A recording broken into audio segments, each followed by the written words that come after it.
Alhamdulillahi Rabbil Alameen wa salatu wa salam ala man la nabiyya ba'da.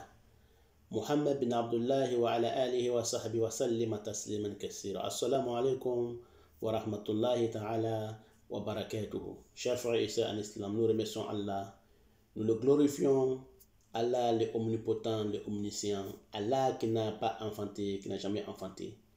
Allah tout seul, Allah pas de mère, pas de père, pas de frères, pas de sœurs. Allah subhanahu wa ta'ala qui est tout seul dans sa royauté, qui a des anges à son service et des prophètes et messagers à son service. Et nous autres, nous sommes que adorateurs de Allah subhanahu wa ta'ala. Nous remercions Allah subhanahu wa ta'ala. N'oubliez pas que Allah subhanahu wa ta'ala a créé toutes choses pour l'être humain.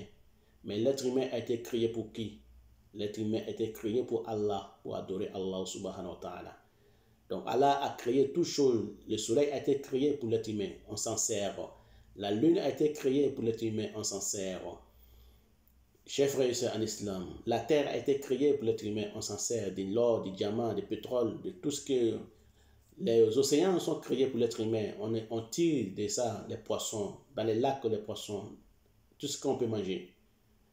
Et Allah a créé le vent pour l'être humain, le soleil pour l'être humain, la lune pour l'être humain, les étoiles pour l'être humain. Allah a créé tous les animaux, nous les mangeons comme nous voulons, les poulets, les oiseaux, les animaux de brousse, les moutons, les bœufs, les chameaux. Tout ça, Allah nous a créé, Allah a créé pour nous. L'eau dans les ciels qui descend, la neige, tout ça, Allah a créé pour nous. Et nous sommes créés pour quoi?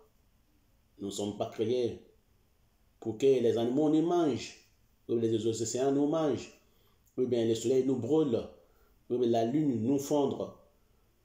Nous sommes créés rien que pour adorer Allah. Allah dit: je n'ai créé l'être humain et les djinns, les génies, rien que pour m'adorer.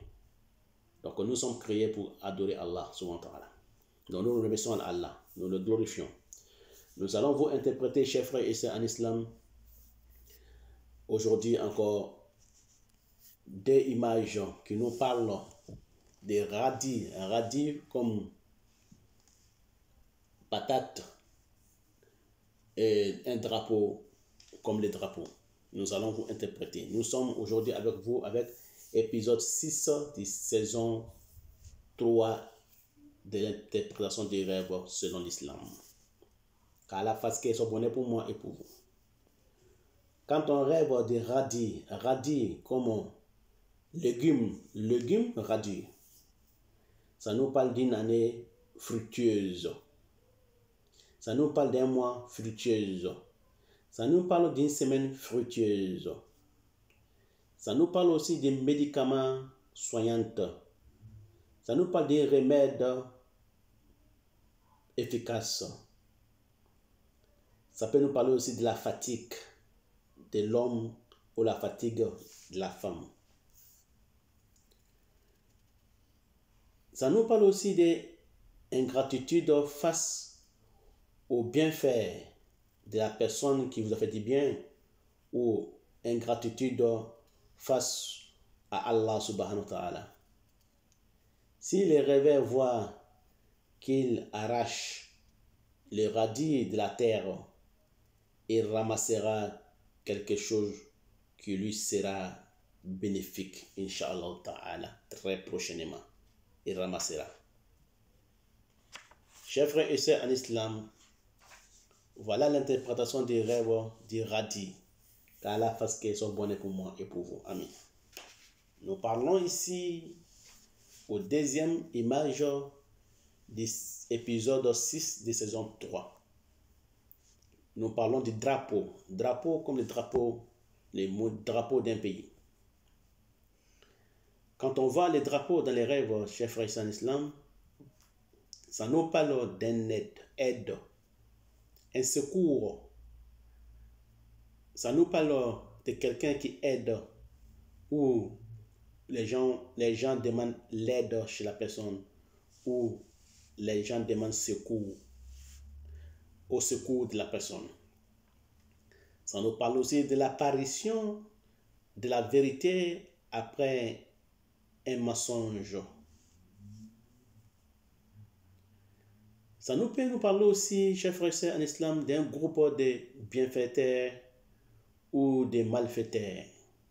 Ça dépend si le drapeau est déchiré partout, ça nous parle des malfaiteurs.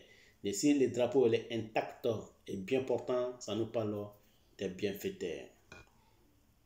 Sinon, ça nous parlera des malfaiteurs. Ça peut nous parler aussi de la mer comme océan, la mer ici.